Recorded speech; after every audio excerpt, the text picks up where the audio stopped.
Bonjour à tous, c'est Potam pour vous présenter un nouveau sapin en sucette et aujourd'hui je voudrais vous parler de plantes qui pourraient faire déprimer.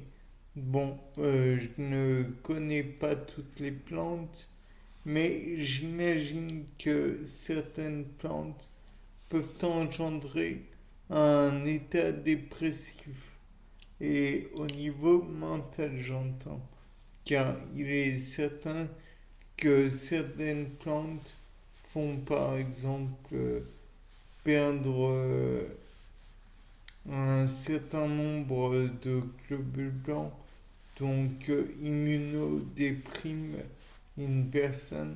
Mais là, dans le cas présent, nous parlons bel et bien d'un état dépressif psychologiquement parlant. Pour cela, il pourrait y avoir un, comment dire, une plante, donc un mécanisme qui empêcherait la production et de dopamine et de sérotonine, ou alors peut-être que il y aurait un inhibiteur de la fixation de la sérotonine et de la dopamine qui serait directement soit un inhibiteur incompétitif, enfin non compétitif, sans compétition ou que sais-je encore.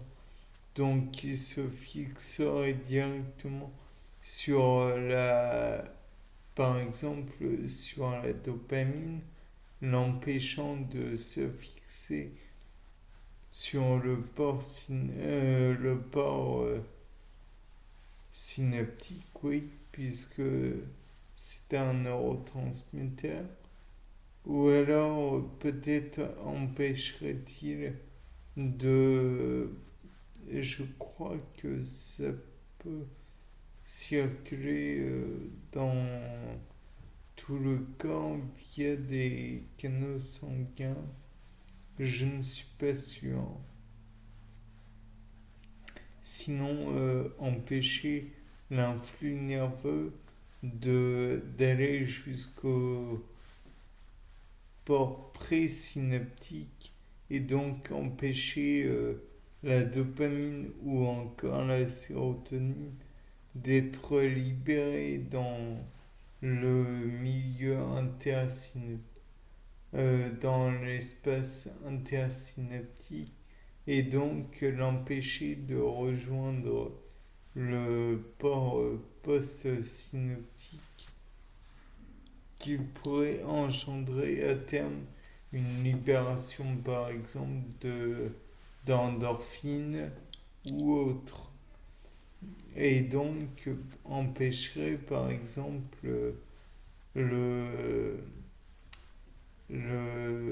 la production de plaisir chez la personne ou l'animal considéré.